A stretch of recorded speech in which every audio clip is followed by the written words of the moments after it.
Today on the SibRiff podcast, we're taking you on a trip down memory lane to a time before technology.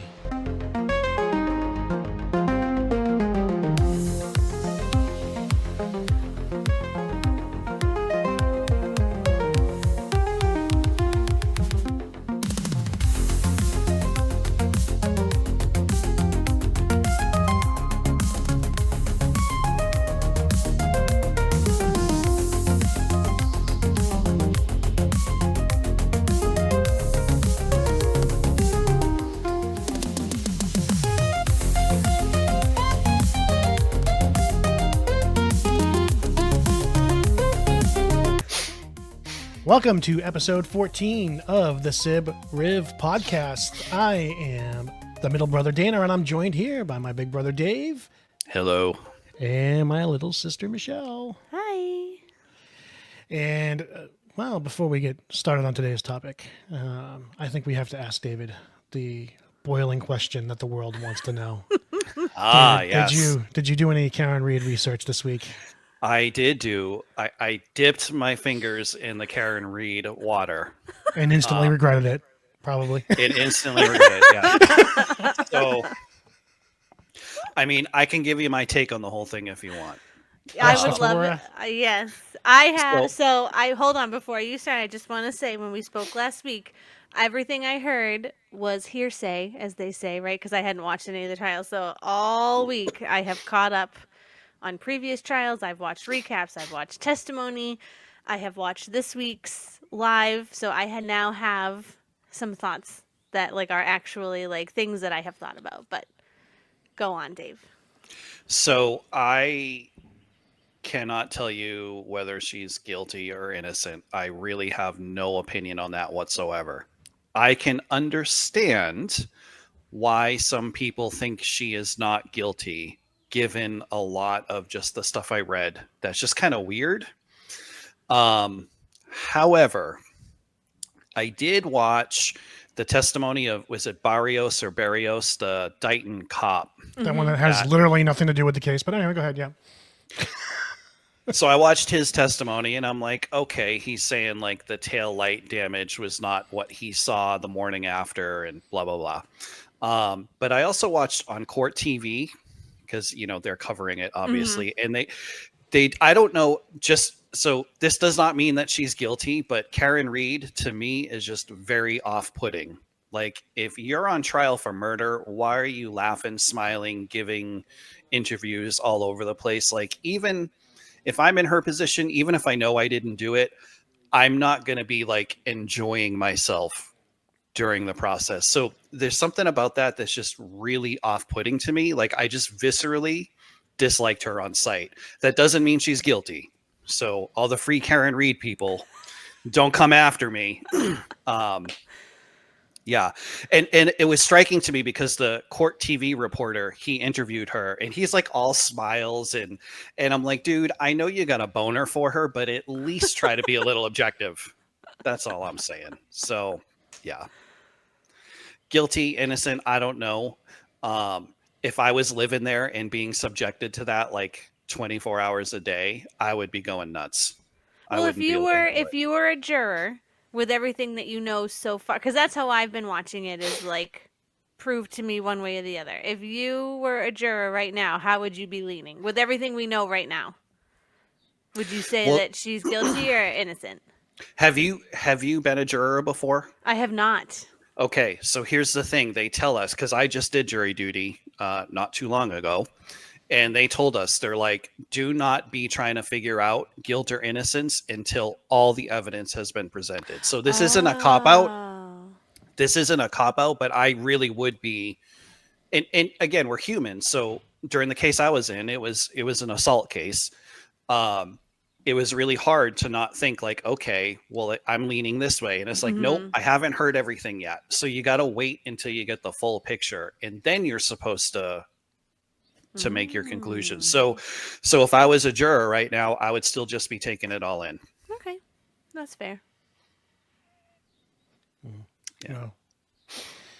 I've already watched one trial and now I'm in the middle of the second one, so I pretty much know all the evidence they've presented and will continue to present. So Yeah, I my did not my watch the opinions. last trial. I've only caught up on this trial that we're Yeah. in now, the But retrial. the other thing that was striking to me is Dana had mentioned like the free Karen Reed folks are almost like a cult, the way like people that are slavishly devoted to, the orange guy. And just looking at the comments of like articles and videos, I'm like, oh yeah, Oh definitely. yeah, Like there's Facebook group pages yeah, and yeah. Unwavering Yeah. devotion. yeah, Yeah. It's troubling. To me, it's troubling. absolutely. But like I said, it So doesn't anyway, matter whether she's guilty or innocent. No one deserves that level of adoration. And I mean, there's people yeah. like giving her money. I mean, grown Well, you adults know they what can do what though? they want to do with their money. But I just, it's I'm not heartbreaking. surprised. There are people, what was appalling to me is that people were sticking up for Luigi Mangione Yeah, and justifying what he did. And I'm sorry, I don't care how much insurance companies suck. It doesn't make cold-blooded murder okay. It just Mhm. doesn't. no, End of story. Full stop. And if yeah. you really think there's any justification for that, you need to take a long ass look in the mirror because you are not the person you think you are. That's just my take. So, So, what are your thoughts, Shelley? Now that you've done some research of your own, So I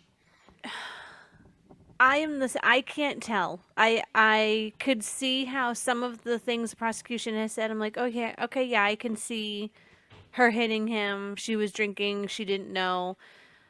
But then really, it was McCabe's testimony that got me like, really, like that was the one that I was like, really? oh yeah, she for some reason. I don't know if it was just her demeanor or I don't know. They Yeah, I were mean, just the thing I'll say about that is, like, she's probably taken the brunt of the abuse from the Karen Reed crowd, the free Karen Reed okay. crowd. I mean, you're talking 3 years of being harassed, Yeah. stalked, intimidated, people accosting her, putting things up about her daughters that were like underage at the time, and sexually explicit things about her Oh, daughters. that's And not right. I mean, this is Yeah. 3 years of her being tormented because everyone is claiming that she's a murderer, I right? And don't she's the ringleader behind it all. I So don't think that, but I do think she's protecting someone or something. I feel there's definitely fishy things here. I There have a definitely are. I have an But ongoing theory about her, and I don't like. It's not like super negative. It is kind of. I think she had a crush on John. That's my personal opinion, and I I think that, it's funny you say that and because I think that Matt had some more like I don't know who the defense is going to call if they're going to call these people, but yeah, I feel like Matt had he's got more to do with like the text message that's like tell him the guy never came in. Like if he was yeah. a really good friend, would you call him the guy never came in? The Well, guy? I don't, he wasn't really a good friend of his. That's the thing. It was like so it's okay, so it's that tracks intertwining for who was me actually then. good friends. Yeah, there Jennifer was was pretty decent friends with him. But the rest of yeah, that I don't crew, know. the rest of the family, he wasn't very close to at all. Like barely knew.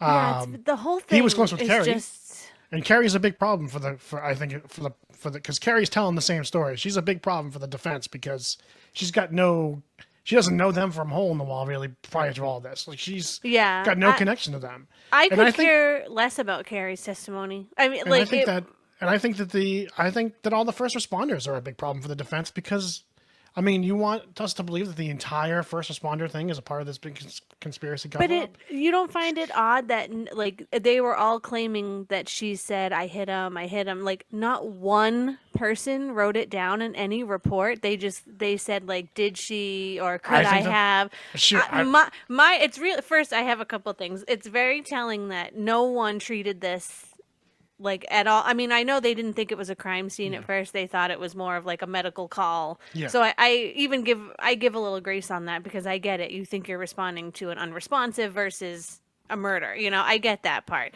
But I'm just surprised that later on that day when people did realize that they didn't like add things to the report. I don't know if you can do that. I just think it's odd that if you think you had an admission of guilt that you didn't write it down. I mean, I take well, notes it all the was time for once it my became a job. once it became a criminal case, the statements were taken and it wasn't written down. That's the thing is that this whole It's so fallacy that it wasn't odd. written. it wasn't written down immediately, but once it became a criminal case and once they knew they were going to be charging her, that's when the statements were taken and that's when it did become written down. So this whole fallacy, it wasn't I written down don't at first because they know. were responding to an emergency situation. Granted, I mean, I'll admit, I think it's odd. I'm the first to admit this whole investigation was kind of shoddy, but I think a big part of it Yes. was, the first part of it was done in the middle of a blizzard. I think it's a fallacy that the whole Canton cover up because they almost immediately, within hours, were turning it over to the state police. They were just, because of the people involved, they were immediately recognized this could be an issue. We're disavowing ourselves of this investigation. Yeah, I did. And I they did handed it over to the appreciate state that. police. So the fact that people are attacking the Canton Police Department is completely ridiculous because they did it within hours. They were dropping it, realizing they could not be a part of it. Yeah, but what about the Sally port? We'll have to talk about this. Yeah. I'm sure people are sick of talking about it. We'll have to talk after because I have I mean- questions. But my other thought was these poor witnesses, regardless of what side you're on, these poor people have had to relive and say the same things over and over and over. And then when they're like, "Oh, but you didn't testify to that last year," like, who knows exactly what word and what inflection you said 2 years ago? Yeah.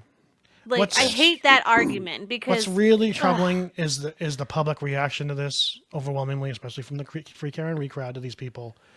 Because, like I gave you that little thought experiment last week, Michelle, where imagine it was you in that place where you just you go to a party and And next thing everyone's you all know, over you, yeah. and then next thing you know, there's this whole big thing because something adjacent to it happens that you didn't even really know about at the time, but now all of a Yeah. sudden everyone's calling you a murderer and stalking you and Yeah, and I it feel literally could bad for happen. everyone involved. It could literally happen to anyone, and the thing is that's scary is people don't realize it could easily just happen to them too. You could just be in the wrong place at the wrong time because the wrong thing happened, and you were adjacent to it. So now all of a sudden, everyone thinks that you're a part of Like it. the plow guy. That's the testimony I'm watching right now because I didn't get to watch his whole thing because I was at work. But like, he just was out doing his job. Like he didn't think he was going to be pulled into this circus. You know what I mean? And the only thing I'm going to say is you see the comments I've been seeing all week because of the plow guy and because of some of the other witnesses. I've been seeing this comment all week. Well, oh yeah, I can't even believe that many people wouldn't have seen him lying there in the snow. If it's pitch dark out in the middle of a blizzard and you're not looking for a body in the snow, you're not going to see a body in the snow. Unless you know what you're looking for, you wouldn't think it was there, so you're not going to see it. I would do challenge- think it is odd though when they came out of the house at like the McCabe's and whoever the two girls that were with them when they came out. Matt had to go back in. He went back to the car. I am surprised that no one saw anything on the ground. Yeah, I'm not surprised at all. If you're Oh, that, see, he's that I far am. away. He's that I'm far very away from surprised. he's that far away from the house in the dark, and you don't have any idea it's there. You're not going to see it. It's just don't know, like I feel like if I went outside, I would see something on the and I would maybe think it maybe was in an the animal. daytime. Maybe you in the know, daytime, but- and maybe even in the daytime, you might not even see it because you don't know it's there. And you're not looking for it. Yeah, I don't But Do you think know about- what I can see? what. We are not going to figure this out. Well, I was just curious because I was down. Shelley said she's done some of her own research. I mean, I will say, just talking to you today, Shelley, you're a lot more objective about it than you have been in the previous times that Yes, we've talked about because it. because I have questions. I am definitely. I still believe there is. I don't want to call it conspiracy, but I definitely think there's something going on, and someone is covering for something. But I don't know. It just seems odd to me. The whole thing seems odd to me. And my knee-jerk reaction after I started believing that she was guilty, my knee-jerk reaction was to think, well, they're trying to cover up. I think there is something sort of cover up. I think they're all trying to cover up. I don't know. Maybe they're all drinking and driving, and they were trying to cover that up, and they didn't want the embarrassment of that. I mean, because that could bring criminal charges too. Or, like I said, I think Jen might have had a crush on John, and she's trying to salvage her marriage at some point too. So, I think there's a lot of different. I think there's a lot of different things at play here, and it's. But to Yeah. me, the actual facts of the case, not the hearsay, the actual facts of the case point that she did it. And I think it's one of the most open and shut cases that's ever happened, and it's kind of actually boring, and it's the circus around it that's become super See, interesting. I don't agree with you. I don't think it's open and shut, but No. yeah. So we'll have to see because I think the defense is going to close this week. They're going to rest Yeah, it's this gonna be week, a- and it's then we'll gonna have be- some rebuttal witnesses, and then we'll see what the It's jury It's gonna be a decides. mistrial. It's gonna be another mistrial. Oh, I I think hope that not. it's going to be a mistrial, and I don't think the family's ever going to get justice. I don't think John's ever going to get justice. I think it needs to And be decided one way or the other. I don't it know if won't the be. judge will let them do a mistrial. I think she's going to make them come If it to a goes on long enough, it decision. will be. I mean, Well, we'll see. it depends. Like it's like We'll see. I thought she could have gotten off last time. Like I said, I believed, even though I thought she was guilty after hearing all the evidence. I just know how people think. I was convinced she was going to be not guilty last time because I thought the defense did a really good job with reasonable doubt. Yeah. You know, I so, think the defense is still doing a good job with reasonable doubt, but I Yeah, the do only think problem I prosecution have has is- come with some good stuff. But the only problem is I have with some of the way the defense is presenting now is they're very reactionary this time. I think they're grasping at straws with a lot of stuff. I mean, I didn't watch the first one, so I don't have anything. I think to Senator compare it Barras to, but- was, you know, he could have potentially perjured himself on stage by saying the damage wasn't the same. And then they show the video and the damage is identical to before he saw it. So I think the defense is, I think this week they were having some problems, but Well, we'll see not what the this free week Karen Reed brings. people wouldn't say it that way. They'll say, "Oh, it's great. He's doing fantastic. You know, they're killing it." But All right, Dave's bored. Let's move Okay. on. We can talk later. so, anyways, this week's topic, I figured we'd lighten the mood a little bit. Oh and wait, I was I'm sorry. I'm so sorry. Hold on, Dave, the mushroom lady. I read the article. They put her Yeah. on the stand, huh? They did put her on the stand, and she did acknowledge that she did serve death cap Yes. mushrooms. She's just saying it was a mistake. Yes. I'm surprised So- that they put her on the stand, though. I was I don't think they. very surprised. Well, keep in mind it is being the trials in Australia, so different laws, different ways yeah. of doing things. Yeah. You know, Yeah, I said to Mike, I said, I wonder if they had, like, if that's a thing, like, you have to go. Because here, you don't have to go. Like, the You don't defendant have does to. not have to go on the stand. So I wondered if that was a different law or whatever there. But yeah. yeah. And we're going to be able to do Dave's news desk today, or are we going to introduce the topic first? go ahead. You can do Dave's news desk. Okay. Go ahead. So you guys like to speed? Of course you do. You're from Massachusetts. Not me. Not me. I'm very anti-speeding. But anyway, go ahead. I speed sometimes, maybe a little bit. My average is like 5 over the limit. Me too. I was just going to say, Alright, if you count that as speeding, yes. I mean, yeah. So Washington State has just passed House Bill 1596, which requires this goes into effect January 1st, 2029. If you lose your license due to excessive speeding or reckless driving, you will be required to have a speed limiting device installed in your vehicle. And what it Wow. does, it uses GPS technology to figure out what the posted limit is. And no matter how much you hit the gas, it will not let you go above the posted limit. So Wow.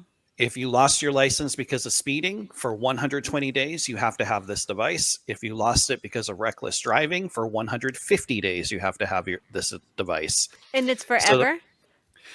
No, 120 days or 100. So 3 months. Oh, so the or device 4 is months in or your 5 months. car for that amount of time. If the Got it. person wants to get their license back, they have to pay to have the device installed, and then they have to pay an additional $21 a month. So Virginia, Georgia, and Washington D.C. already have similar laws on the books. Oh. Washington State is now joining them. In Europe, they're just doing flat out any new vehicles have to have a speed limiting device in the car. Period. Because as everybody knows, Europeans hate liberty and freedom. This is not a liberty and freedom issue. It's not a liberty and Interestingly, freedom issue. here's what I found very interesting is that California Governor Gavin Newsom, a similar law passed his desk last year and he vetoed it. So apparently he's perfectly fine with LA burning to the ground due to rioters, but keeping people from speeding is a step too far. We can't have that. So, yeah. Wow. I was just kind of curious. What do you guys think? I mean, this is something that, can you imagine? My first thought when I saw that headline was this would not go over well in Massachusetts. No. Like, And at all. I love this, and I wish we had this. I think it I would probably hate- save a lot of lives. I mean, the number one cause of death with teenagers, 16 to 29 or whatever it is car accidents, car collisions. As a driver's ed teacher, this is my dream. I wish this was a law here. I wish this was a law across the country. And I know the argument for people would be they're taking away our freedoms. They're going to be taking away a lot more freedoms if this nonsense continues with people driving recklessly and killing people. Your right that you think you have to drive as crazy as you want to does not give you the right to put everyone's lives at risk. More laws like this need to be passed. If people want the right to drive, they have to have then we have the right to have everyone be driving responsibly.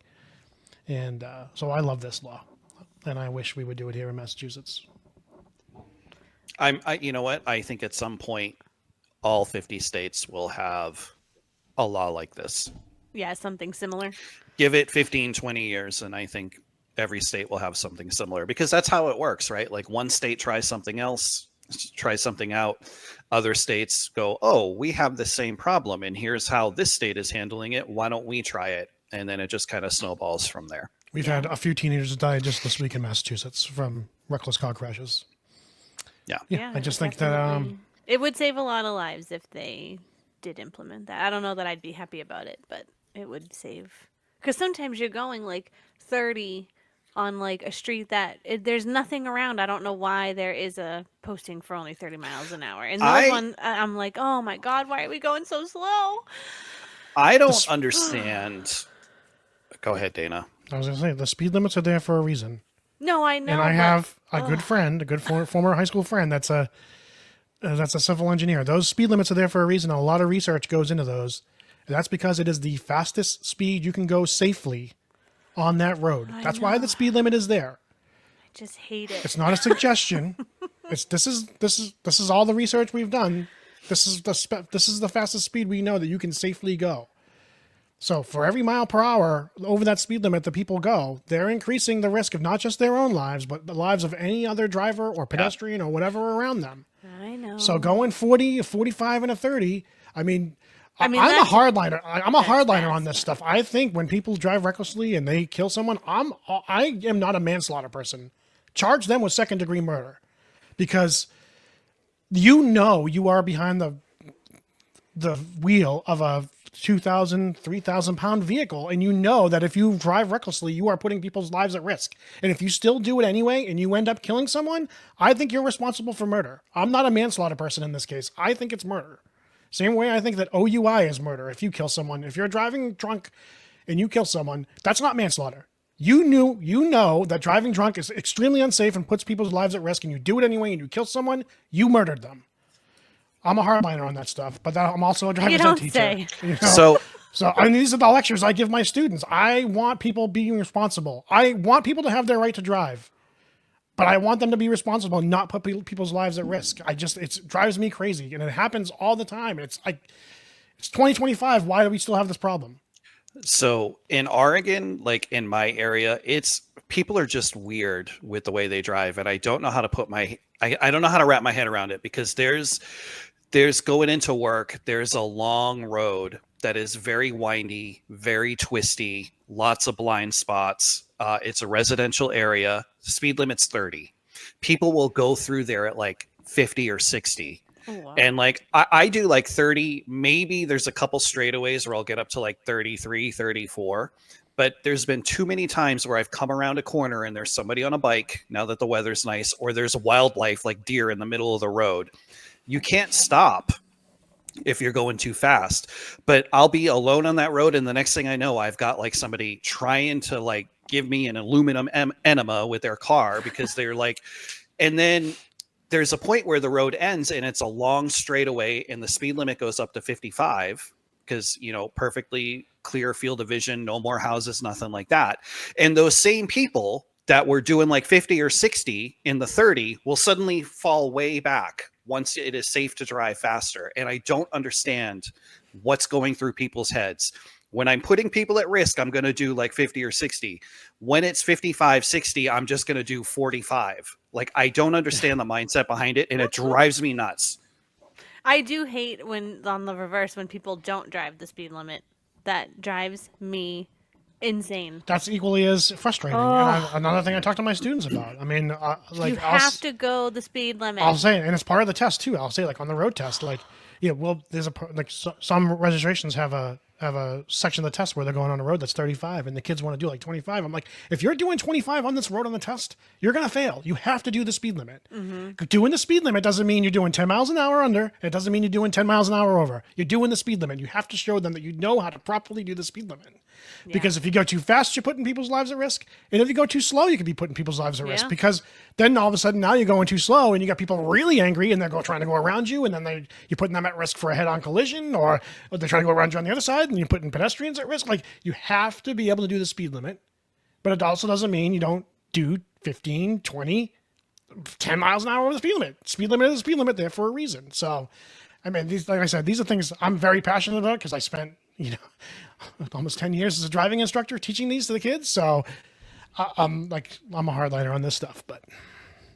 That is true. I have driven with Dana, and I would call you a slow driver because I would be going faster than you drive in certain areas. Mom used to say I drive like a grandma. That's what Mom used to say. Oh, really? But I didn't know that. Just because I do the speed limit. People get, but I've also had friends in the past say, when we used to go out drinking, they'd be like, oh, Dana's going to drive, because they know I'm not going to get us pulled over because I drive the way you're supposed to drive. So I was always the designated driver when I was in my 20s. It's because funny that Mom would say that, because I feel like Mom was kind of more of a cautious, slower driver. I don't think she had a heavy foot. Mom used to say the same thing about me. She used to I thought I was the only one in the family that got labeled driving like a grandma. But well, she never said that about my driving. So except I don't know what that means, but not quite true, because I have given driving lessons to literal grandmas, and I can tell you they drive a lot slower than the speed limit. I gave a lesson to an 80-year-old woman that was trying to get her license back once, and she would refuse to go over like 15 miles an hour on any road. And anytime someone was behind her, she would just pull over. Like, oh, my heart. So. But I'll have to remember that when I get annoyed at a slow old driver. But remember all those times in traffic, Shelley, that you would get all frustrated, that we'd be sitting in traffic and you'd be like, why don't people just go? Yeah, I still say it now. If people just did the speed limit and followed the rules of the road that they're supposed to follow, they would almost never be backed up traffic like that. It's because merging traffic to would be me flowing the way. It's not just merging. Well, because a lot of times they're waiting to they're slamming on their brakes and they're slowing everyone else down. Like if you merge properly, if you follow the rules of the road properly, so many traffic jams wouldn't cause. Almost all the traffic jams that happen, like going into Boston every day, are because of some sort of ridiculous accident or some minor fender bender that backs everything up. If those accidents don't happen, there's no backups. If people just follow the rules of the road, we could solve this whole big traffic problem. I still hate traffic. I still every day to myself say, why? Why is there traffic? Everyone should just go. Okay. That was my big argument when I was a little kid. Yes. I know we've had that and now as a times. 37-year-old woman. But anyway. It's been a half hour. Let's talk about the subject of the week, which is kind of related. One invention of a miraculous thing, in my opinion, of putting in cars. Actually, there's probably going to be some car-related things we'll talk about today. Today we're going to talk about things that we feel like, or technology or whatever, that exists now in 2025 that didn't exist 30, 40 years ago when we were growing up, or when other older people were, in their teens and 20s, that didn't exist back then, that exists now, that we feel like we cannot live without. So for a Kickstarter for this, I did ask Google Gemini to give me the best 25 inventions of the last 25 years. Oh, good. I had a hard time thinking of things. And I was actually kind of surprised. But then I did a little more thinking about it, because I thought for sure Google would put like the Google search on there. But that was actually in the late 90s, so not really 25 years. I missed the cutoff. But so here is Google's list of the inventions. The smartphone, which obviously started in the early 2000s. The Human Genome Project, CRISPR gene editing, the proliferation of social media, AI and machine learning, electric vehicles, which were started adopting in the 2010s, which I have thought about, Ubiquitous Wi-Fi, which is actually one of my things on my list as well. The rise of cloud computing, mRNA vaccines, 3D printing. The modern search engine is all the way down to number 11. The drone, streaming services, the e-reader, Oh yeah. the smartwatch, the voice assistant, the LED light bulb, which was not on my list and not something I really thought about, but the reusable rocket, the multi-core processor, the graphene sheet.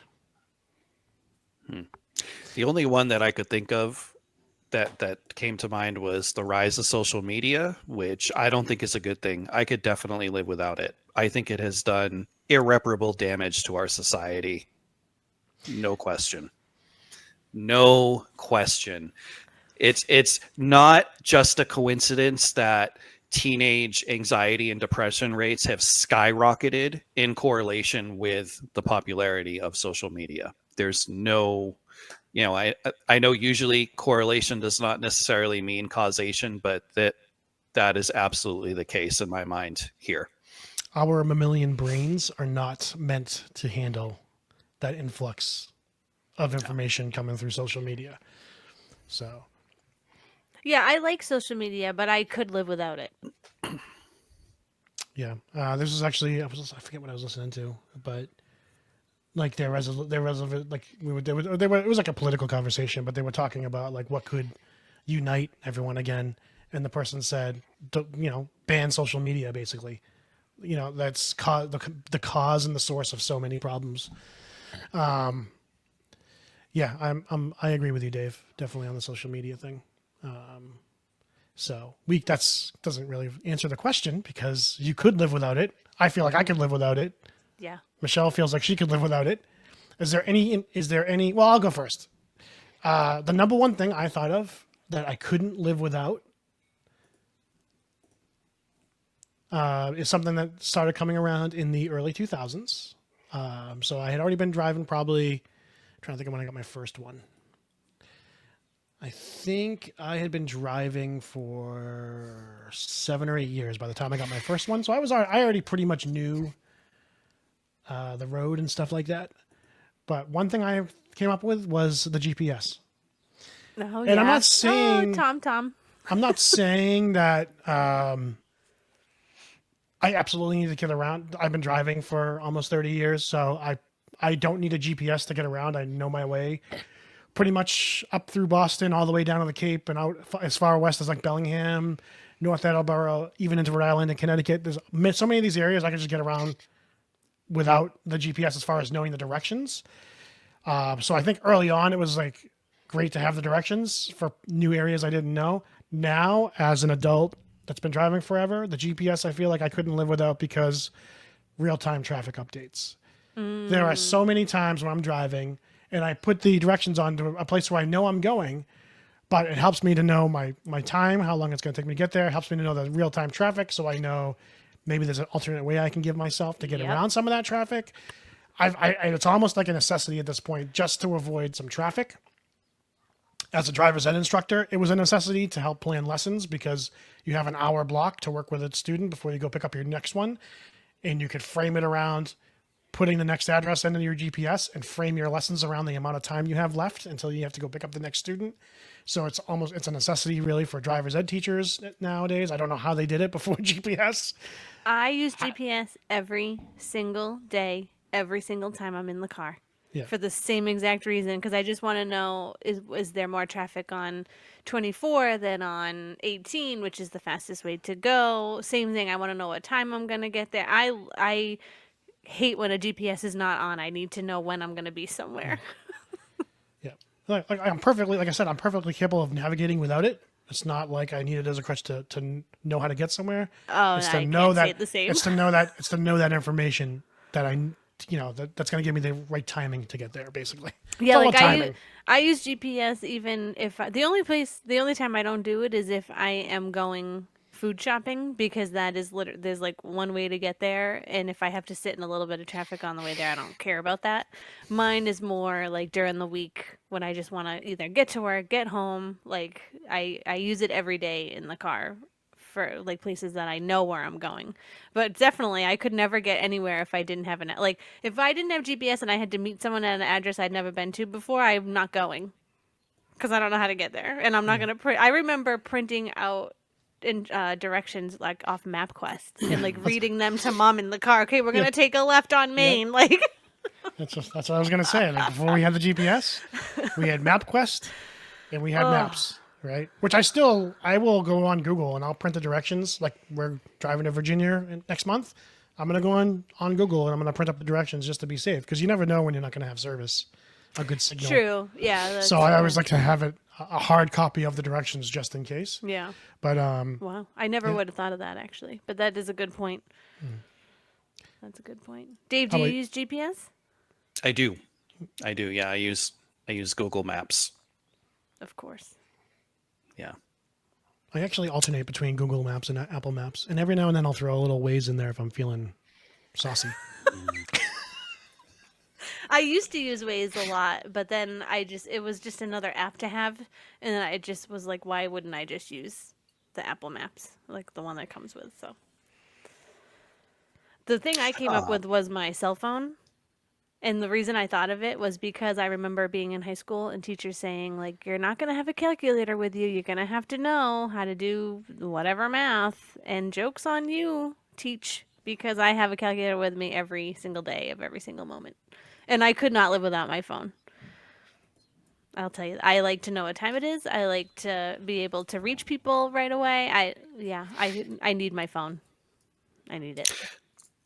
Kind of piggybacking on what Shell said, I think one, like the smartphone itself, not just a smartphone, but like being able to instantly message, have video chat, stuff like that. Yeah, Google I mean, something or look something up. yeah, I mean, it helps me a lot in keeping in touch with people. Like you guys, my wife. Like before we had those things, like pre 2010. Nobody knew what I was up to. You guys didn't know what was going on in my, what hijinks I was getting up to. I didn't know what you guys were doing. Well, I mean, from like when I left home for good in 96 all the way up until like probably 2010, 2011, we weren't in contact as often as we are now because we didn't have the technology. So, I mean, that's one positive, I think. And translation software is another thing that has been invented that I definitely appreciate. Me too. Yeah. I mean, I use it at work a lot, so that, that's helpful. So I'm going to do a couple of phone related things. So the first, I kind of agree with you guys. Like, I feel like the phone is kind of a necessity. Although when I put my phone away and I don't have access to it and I'm just doing whatever, it feels so good. Oh, it feels so good. So taking breaks from it, I think, is really important. But for me, it's a necessity because we can keep track of the kids. So I know what's going on with the kids. And, so much of my work, so much of my independent contract work is done through the apps on the phone. Amazon, Lyft, DoorDash, Grubhub, stuff like that, which is in this picture here. And so like it's a necessity for me to, earn money or extra money. It's a necessity almost kind of like social media is to be able to know what's going on with family. So I agree with that. Also related to the phone, one invention that I feel like no one can live without anymore. I'll remove this from the screen. Oh, I just have something else I'm going to see if you're going to say it. I just thought of two other things I use almost every day. Okay. So one thing phone.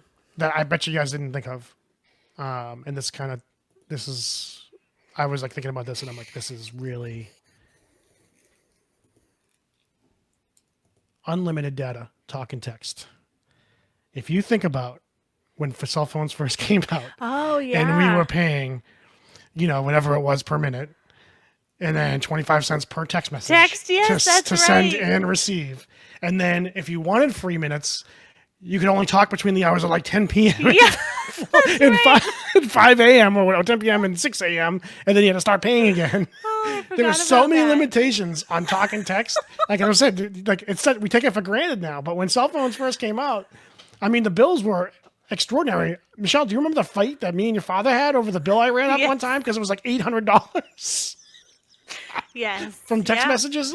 I remember having to get a phone card to put money on a cell phone so that I could send a text for like 25 cents and I could get a text for 10 cents. And I used to tell my friends, like, don't text me just okay because that's 10 cents. It's 10 cents to get that. I used to say like my girlfriend, don't call me before 9 p.m. so I can get the free minutes. Oh, man. So yeah, I think the unlimited data, talk, and text is absolutely necessary in this day and age. That's so I think the funny. kids today, they have no idea what it's like to live without unlimited. Well, first off, they don't have any Yeah. idea what it's like to live without phones. But That's true. my kids have grown up. My kids don't know what it's like to grow up in a world without cell phones and without tablets because they've had them since they were born. I Yeah. mean, they've existed since they were born. Yeah. They got cell phones when they were like in their early teens. But I mean, just to yeah, it's crazy to think about all the money we used to spend on text messages back then. Yeah. You know, Yeah, and Ridiculous. like Wi-Fi. Remember, like Wi-Fi roaming or something. I'm roaming, don't Oh, yeah. call or Yeah. something like that too. Yeah. yeah, I remember when I went That's to the first time crazy. I went to Canada, my phone changed to like a different cell phone carrier because you hop onto that carrier's network, whatever. So I'm in Canada, and I make a phone call, and I get my bill the next month, and the phone call lasted like 3 minutes, but it cost me like $25 for 3 minutes for a 3-minute phone call because of the roaming charges. Ridiculous. That's insane.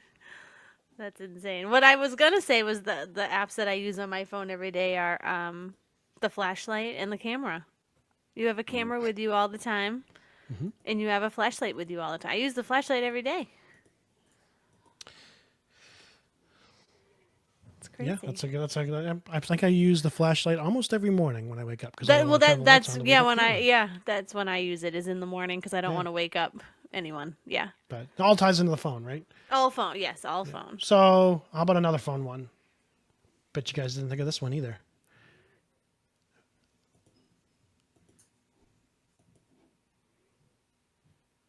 Wi-Fi. Wi-Fi. Yeah. Think about the computers we had Yeah. Dial up. in the '90s, in the 2000s. You had the dial-up modem, AOL. Then you finally get more faster internet with like DSL or broadband, but Wi-Fi didn't come into existence until 20 just before the 2010s, like 2007, 2008, something like Something that. like Yeah, I that. don't know. Yeah, like Wi-Fi is, we take it for granted now, but it's almost like a Yeah. necessity now. Wi-Fi allows us to do this podcast. Right, yeah. Well, it's crazy, like, even just like we switched one carrier to another. So when we had people over the other day, they were like, did you change your Wi-Fi? I'm not connected. I'm not connected. And I was like, oh yeah, sorry guys. Like, it's weird to think. Yeah, it's weird. Any thoughts, David? About Wi-Fi? Yeah. I mean, it's convenient, sure. Do you know how many times Wi-Fi has bailed me out of a jam too when I have bad phone service? If I'm like, especially if like I'm on like a delivery or something and I'm trying to complete a delivery and I can't because there's no service in that person, but then I have the Wi-Fi and then there's a Xfinity hotspot I can hop onto and it just bails me out of trouble. Yeah. I mean, Wi-Fi can Yeah. get you out of some jams when you need internet. So Yeah. Wi-Fi, definitely something we can't live without. Well, it's definitely nice, like when I'm at the airport, Yeah. on a long layover. It's definitely a way to pass the time, get some work done, Or on a plane. or on a plane. Yeah. If you're a Delta, member. You know you get what's the free crazy Wi-Fi when you're flying. is that we have, I mean, this kind of goes back to when it's nice to take a break, but like we're so connected that like when we're at an airport we need Wi-Fi. When we're at a restaurant, it's like connect to our free guest Wi-Fi. When I'm at the nail salon, it's like connect to our Wi-Fi. Every place is all, you see Wi-Fi all the time. It's like we always have to connect to. And, It's there are more and crazy. more places like restaurants where it's like pay through the QR code. Yeah. You Yeah. don't even really have to interact with a server. You know what I mean? But I don't think that's necessarily a good thing. I think we're losing this is going to sound cheesy, but it's true. Like we are losing the human connection of Mhm. everything. And now Agreed. people just, people are so used to convenience and not interacting with other people that they don't know how. Yeah, there Yeah. is something about the instant, what is it, like instant gratification or just instant, like not having to be like, oh, when I get home, I need to look up this thing. I need to hop on the Yeah. computer and look this up. It's just like, nope, I can do it right now. I can look this up right now. I can check this email right now. Like, and I grew up in a world where that wasn't it. And now we've transitioned, and I would have a harder time going back to that world before I had everything at my fingertips. One invention that has become that has come out in the last within the last 25 years that I absolutely do not like whatsoever, even though it is very popular. Digital gaming. Oh, So Mike agrees with physical you. physical media for video games going away, and now it's digital. So you can, and a lot of people love it, right? You can just log on, you go into whatever digital storefront like Sony, Xbox, whatever, you get the Hmm. game you want. I don't like that at all. I Just a way for like them to squeeze more money out of you. This is why I'm not getting a Switch 2, because a lot of their games are just cartridges with a download code in them. So, and it's not every game, but a lot of them are like that. And it's like, I don't know. Yeah, no, You know, Mike. I know for a fact that Mike is a big. I think you guys have actually had that conversation too. That he Yeah. is very much a digital media, physical media, Physical media. Yeah. physical media person. He likes to have the game because he always says like if it's just digital, you don't really own it, and You don't. if you download it or stream it or whatever, they could take it away and then it's gone. Like even our movies and DVDs. Like Yeah. we buy it, he uploads it to have it as a streaming option for us, but we still have the physical media. Yeah. He is And like even, super into that. And even, before the Switch 2 thing, like, you buy a PS5 game and really you have to be connected to the internet anyway to install it and get all the other stuff that they didn't put onto the disc. So they're kind of, digital is the way of the future. That's where, as far as video gaming goes, that's where it is. It's just, that's why I primarily play retro games, because I own them. You know what I mean? I don't have to worry about them being pulled from my library. Yeah, that's Mike's thought process. And then on internet gaming forums, people are like, "Well, you have to worry about disc rot, so digital's so much better." And it's like, I've got my PS1 games from like the 90s. They still run fine. Yeah, what You know I what I mean, mean? unless you don't take care Atari of games them, from like the early 80s and 70s run fine. I mean, it's all about if you take care of your stuff. For Yeah. the most part, For the most part, yeah. Yeah. it's like the record collection, listen to Mom's records all the Yeah, time. A lot of exactly. those Those are are from the 60s and late 50s, early 60s. A lot of them are from, and they still sound great. So I think with the rise of technology and convenience, quality has started to go down, because now there's like planned obsolescence, right? So like, you get a smartphone, you're expected within a couple years to have to get a new one. You know what I mean? Like that part of what's happening with technology just bothers me. It's like things are not built to any standard of quality the way they used to be. That's true. I would And I agree know with that sounds like an old guy thing to say, but it's actually true. So Speaking of build quality, I have one more that I came up with that I feel like I absolutely can't live without. One invention that's happened in the last 25 years. And I guess we can incorporate electric vehicles in this, but I said the hybrid vehicle Oh, okay. because mine's a Prius. So I but also drive a hybrid. electrical vehicles we can lump in this as well. And I know they're not like a necessity for everyone, but for me, this has been probably the greatest invention. To me, the hybrid is probably one of the greatest inventions of the last century, because I think for the foreseeable future, we're still going to be on fossil fuel. And as long as you need to put gas in cars, I think hybrid is the way to go to extend that mileage. My Prius is a 2013, so we're talking a 12-year-old car, and I average about 50 miles per gallon on my car. Now I do I'm able to do pretty much all the work on my own car. I have kept it running for as long as we've had it, and I'm creeping up on 500,000 miles on my car. So they're reliable. The build quality to go against what David was saying. I mean, we're talking the early 2010s though for this Prius.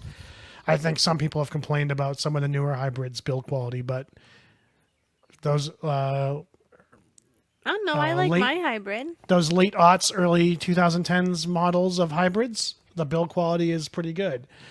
The hybrid batteries, mine's still on the original battery 12 years later, but when you need to get them, if you get them on your own and you can either install them yourself or find someone to install it for you, it's not a death sentence for your car anymore. You can get them for like anywhere from $1,000 to $1,500, which is, I know, quite a bit of change, but it used to be It used to be like $5,000, right? Something like that. five to $7,000 at the dealership if you need a new hybrid battery, and that's like a death sentence basically for the car. You were trading it in and you got a new one. So now you can get it. I've talked to many people that got a hybrid car with a bad battery for like $800, spent $1,000, and next thing you know, they have a car that's running like new for less than $2,000, all because the hybrid battery was bad and the person didn't want to deal with it. So I think hybrids, generally speaking, are incredibly reliable. They are economical, better for the environment, but they're easy on the wallet. Mine's extremely simple to work on. Although full disclosure, I was a certified Toyota technician, so I know how to work on my car. But yeah, I can't imagine. I don't know what I was thinking. I used to make fun of the hybrid vehicle drivers. I don't know what I was thinking. Because when I got our Prius, like within like months of us having our Prius, I was like, this is the best car I've ever owned. And now it's 2025, and I still think my Prius is my favorite car I've ever owned. And I've owned some pretty cool cars, but I love my Prius. And I plan on, it's definitely going to cross over the 500,000 mile mark. And I may just try to keep it running until 1 million miles. I mean, if it runs, why not, right? Yeah. Yeah. I just got a hybrid. I think I'm like a year and a half in now.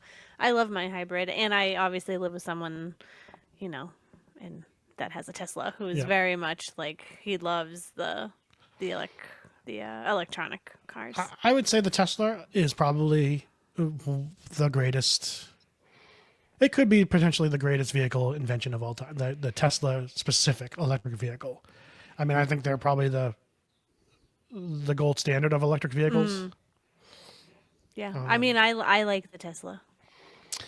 Minus all the stuff that comes with it, but I mean, just the car as a driving thing is fine. The only thing that I put it down a notch from like hybrids is like the charging station infrastructure has never been fully fleshed out in this country. Well, we've taken some road trips, and it'll tell you where your chargers are, and it will, like, if you put your route in, it will tell you like when you should stop, to charge to get the most efficiency. So there is, because I thought the same thing when he was like, "I'm gonna get a Tesla." I was like, "Ugh!" I'm like, "Why?" I'm like, "We can't ever take a road trip again, ever." I was now like in 20 so I think upset about it. Now in 2025, it's easier. I still think it would be difficult if you were going to say, if you decided you want to take a road trip in your Tesla across the country from here to California, I think it would be difficult. Yeah, I don't know, obviously in some of the middle of the country, but where we've gone, we drove, like New Hampshire, Maine. I don't think we drove to, I think we took my old car when we went to Pennsylvania, but I was surprised at how many stations there are. And now when we go places, we're actually more surprised that there aren't charging stations because we just like think that this area should have one, or this shopping plaza or whatever. Like we went a couple weekends ago and we were like, wow, there was like one. And it was like a really big plaza. We were and then it's like, what stage? Going on? What stage is the charging? Is it going to be fast enough? For how long are we going to be here waiting for it to charge? You have to like account that in. Like, okay, so it's like it's a supercharger. It's going to take us 20 minutes to get up to 80% or whatever it is. And the good thing about the hybrid is it's charging every time I'm driving, and I'm not giving it gas. It's recharging my battery, so constantly recharging itself. So you have to get gas every 400, 500 miles, whatever. Yeah, I love the hybrid. That's why I give the hybrid the edge over like the electric vehicle and Teslas and stuff like that. Although I do think Teslas are definitely up there. Yeah. And Toyota's like the cream of the crop on hybrids. They're just, although I was pretty impressed when I had the rental of the Ford Fusion hybrid. I was pretty impressed with that too. Although I didn't get as good mileage out of that as with Toyota, and I can't speak to Ford Fusion's durability, which they don't even make anymore. I will say I don't like the Cybertrucks though. No, Like- that was the other thing I was going to say that was going to knock Tesla down the notch is the Cybertruck. Does anyone They're actually like the awful. Cybertruck? I have not met one person that likes even just the look of it. We have obviously never driven one, but the Tesla cars are good. The thing The is, trucks the just look insides, so ugly. the inside is kind of cool. Ugh, I It have stinks. no The interest. outside is so ugly. It Ugh, sucks. it's literally a dumpster on wheels. That's what Yeah. we always refer to it in this house. Yeah. Dave, any thoughts? I miss my hybrid. Oh, I had you used to have one? I had a Honda CRZ. Oh, And I Honda loved makes a that good car. hybrid too. Yeah, they make a good hybrid. Too. I loved that car. They don't make them anymore. I think they stopped in 2013, 2014, maybe 2015. That's the But car they used to give when Comics won Last Comic Standing, the TV show. That was the car they used to give to them when they won. I loved that little car. I think I got about 350. I'd get like 350 to 400 miles on a tank of gas. wow. Yeah, I was filling up once every 2 weeks, Wow. and then a tractor fell on it. Oh, I remember that's- that. Yeah. Sorry, guys, your big brother wasn't in the car at the time when the tractor fell on it, so you're Thank still stuck God. with me. Yeah, Yeah. tell me about it. Thank God it wasn't. Sorry, what are you apologizing Yeah. for? That Why you would weren't in you the car? even joke about that? This guy. Well, I know I bring dishonor to the family because I'm an Android user. He's never gonna let it go. I know you two like. I we think just- we hold grudges in this family. Well, I will point out, I just attacked Apple products. I didn't attack you guys for liking Apple products. You guys didn't attack Android. You attacked me for liking Android. I just wanted to make that distinction. So Was it No, me we that attacked the attacked, or phone. was it Dana that No, attacked? I didn't. Wait a let's minute. We didn't attack you. We didn't attack You're you just- for liking Android. You're protective. you're over the just fact- wrong. You're just wrong, Dave. And every time I see a text from you, I'm like, ugh. Yeah, that's attacking your. Yeah, that's we don't attacking like your the green Android phone. bubble. That is true. We don't like the green That's bubble. attacking the Android phone. That's not attacking you. I felt attacked. Pointing out someone that's factually wrong is attacking them. How can Factually, you are Factually so wrong. bold. My God. It's too bad we're not doing a live stream. We could do a live survey, live poll right now. Then we could get the factual data. Factual. You should have been a lawyer, Dana. I mean- My God. I mean, for what it's The way worth, you your argue. wife did agree with us. So yes, factually. That is true. My wife is an Apple fan. She also wanted me to say hello to both of you and wish you a happy podcast. Oh, thank you. Hi, thank you. Hawaii. Hi, Hawaii. Yes. Oh, man. Well, that's all I got for today. I don't know if you guys had any other inventions or anything you thought of. No, mine was really just the smartphone because it's just I'm tied to it, and it's got everything. I didn't think it like brought like the cars and the Wi-Fi and The stuff. unlimited is one talk, more. talk, text, and data. Yeah. Yes, There is one Dave. more invention that I really appreciate is the little sleeve that they put on the coffee cups to keep your hands from getting Oh, burnt. yeah. That's a good invention. Yep. The coffee sleeves. When did Maybe those not come out? environmentally. When did those come out? Um, I feel like they were around when I was at least in high school. So in the late 90s. Because Maybe Starbucks probably has been doing them for years. Maybe Oh, I Starbucks don't was know. the first one Maybe. Could have been. to start because Dunkin' never did it. Nope. They know. still don't. They don't Yeah. have the sleeves.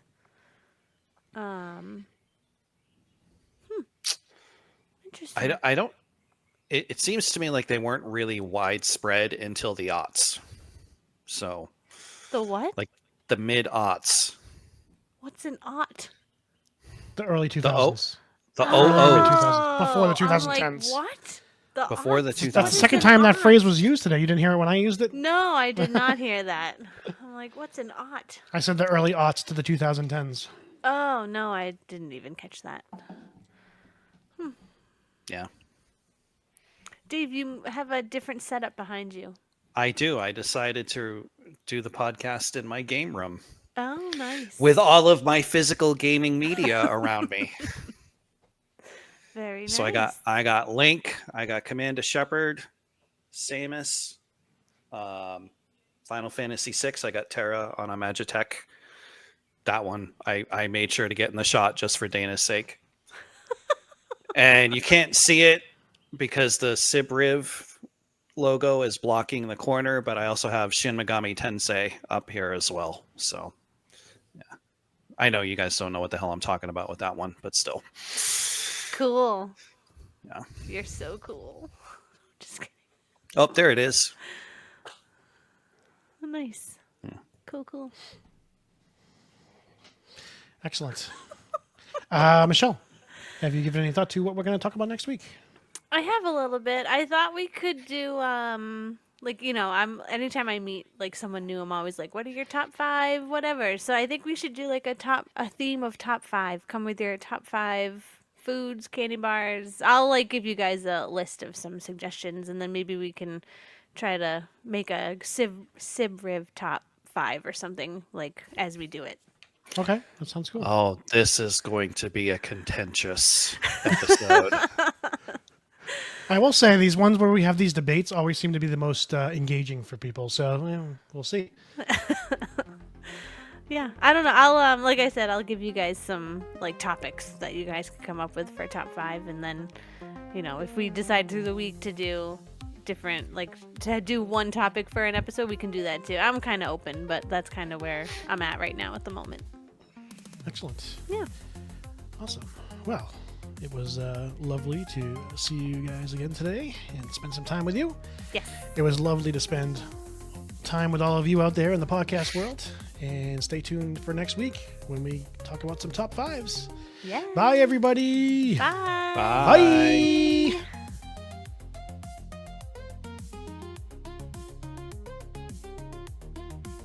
Let's get this shit going.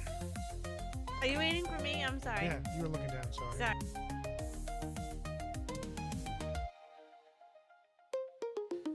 All right, guys. I'm gonna Awesome. get to editing, and then Yes. me and Caitlin have a date. So. Oh, fun. Oh. That's nice. Where are you guys going? We're gonna go to eat. I know, but where are you going? Haven't decided yet. Oh.